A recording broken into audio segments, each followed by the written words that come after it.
So let's come back to that. So incidentally, you don't have to have a plumber to do this. That's one of those things that a homeowner is quite entitled to do.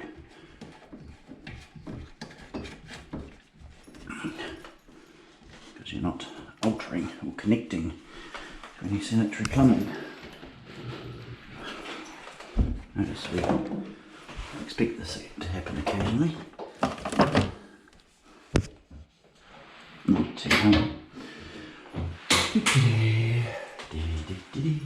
So, as far as the mechanism goes and why they get a bit sticky, see down there in this one you've got, there's your clicker there, so your clicker goes from the back on this one, right. So that's actually probably a better mechanism than most. Most of them are actually a spring-loaded mechanism. So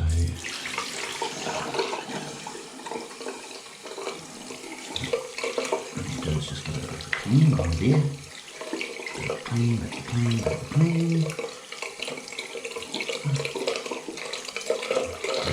And then back in the hole she goes.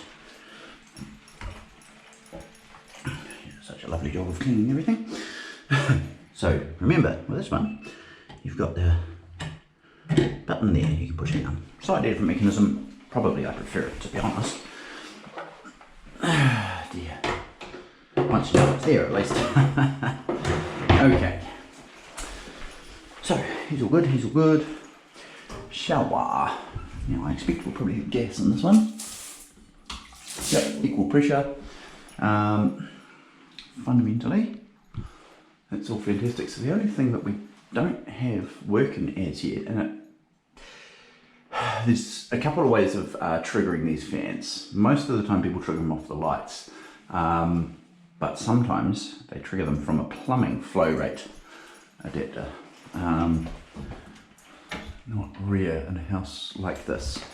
Nonetheless, we haven't actually heard the thing going yet. We've had the lights on for a while, so we may anticipate that our extractor needs some work. The other thing is it could be run on a humidistat, which would only operate when humidity builds up in the room.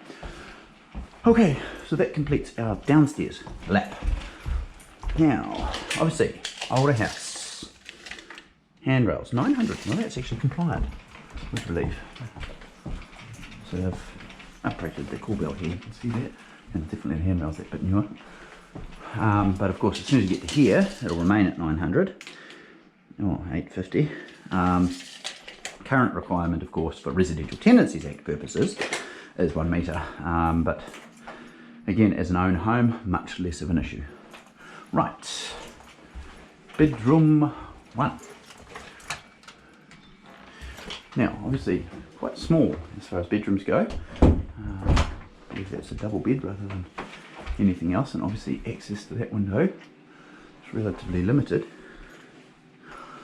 Our roof is original sort of lead heads. It has been well maintained, well painted. You can see a little bit of lapping there where there's a short patch at some point. Windows, again, Residential Tenancies Act, or small children, consider putting security stays on the windows so that they don't open more than 100mm.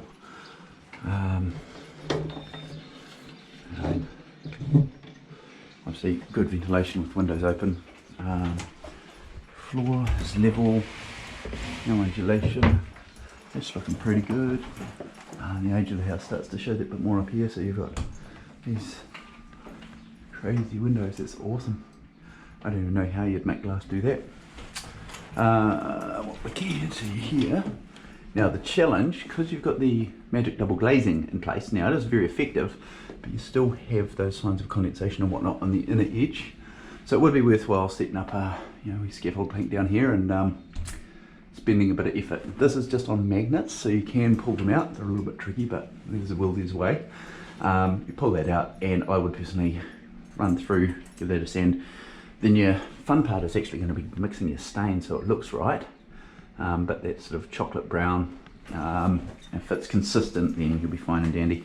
So you can, I say stain, it's not actually a stain, it's a polyurethane. You can tint polyurethane and get it close to the colour that you want, or you can apply your dye and then polyurethane over top, but the dye and the polyurethane have to be compatible. Okay, office key cabinet. Right. Okay, so everything in there is pretty hunky-dory.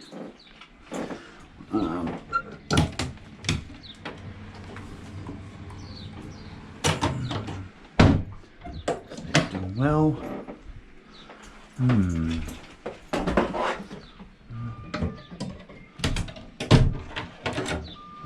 Again, paint level up here, I've taken just a little bit less here because it's not in the core area. You can also see a screw here replaced. There's nothing wrong with doing that, but it does leave a sharp edge. So it might pay to think about filing that back or chopping it off with some nips. Or, yeah, you can use a blinded rivet. Not a blind rivet, sorry, it's a open rivet. Or, yeah.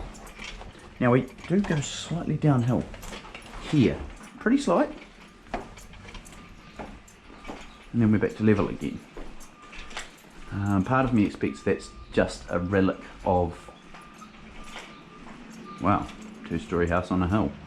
I'll have a good look at the cladding to make sure that we don't have any major issues there. And this is, oh wow. Sorry, the reason I said wow there is it's again quite rare to see double bifolds like this that actually work smoothly and do what they're meant to. All right.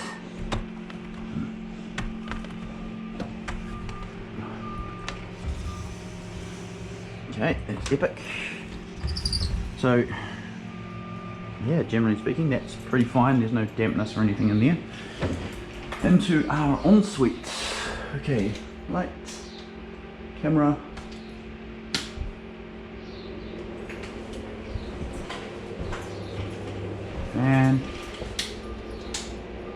And fans on a timer, so once it's on it stays on for a couple of minutes. That's a really good idea because it does help clear the bathroom afterwards.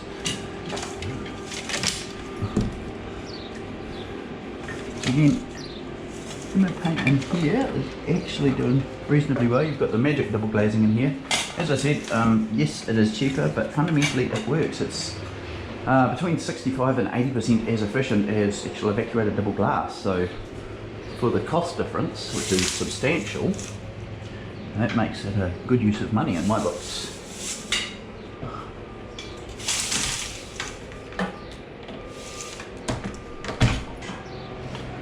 Again, low sills, so that does mean if you really wanted to be pedantic, you'd consider putting your security stays or opening restrictors on these windows.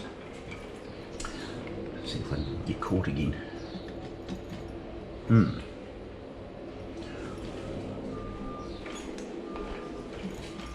Okay, so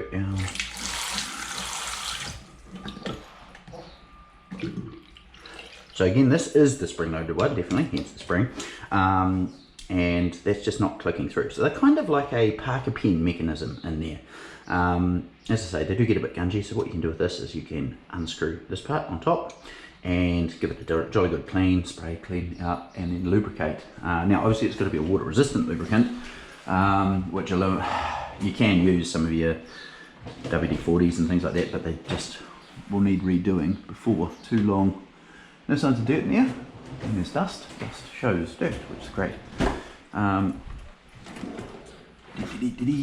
other plastic bags built down the back, that's no great surprise. RCD covering whole panel, and again, floor controller 23 degrees. Let's test the theory, shall we? No, not Fahrenheit. Who even knows how to measure Fahrenheit? 23? Well, it's a whole 28 at the moment, so plenty warm enough. Now, plastic bath, silicon in, which is what we want to see. Silicon down and around, which is also what we want to see. And note, again, I had no idea there's a shower here from downstairs, so that is good. It means they probably did everything properly. However, as always, stay on top of the grout cleaner, grout sealer, especially because you're second story, and the silicone for that matter. So what happens over time, and this is pretty tidy at the moment, but you're just starting to see those first signs of breakdown. So underneath this, there will be waterproof membrane. And what you need to do is you need to make sure your grout stays good, your silicon stays good. You want to protect that membrane. The membrane only holds so long once a leak starts. And well, bluntly, thermodynamics says it is just a matter of time. So good grout cleaner, good grout sealer, and I think actually preventive maintenance now would be to put a little bit more grout in. You see you've got a couple of rough areas there where the adhesive is punched through, and probably re-silicon in the shower as well. I'm not too worried about the rest of the bathroom, that's still pretty good. It's just that preventive thing. Shower upstairs, when they fail, it gets annoyingly expensive. Excellent, but flat floors, that's always nice. Yeah, toilet's good, heated towel rail's working. Now that is just a dongle. We've checked the windows again, height there means opening restrictor would not be a silly idea. Okay, a little bit of a bow in that part of the ceiling there, the rest of it's straight as a beam. Lights, I looked at those before. These ones might be switched from, haha, there we go, pretty flash. USB charging points. All right. Now this window is absolutely fine with security stays. You see you get a bird that sits up there occasionally like a dirty monkey. It does what birds do when they sit in funny places.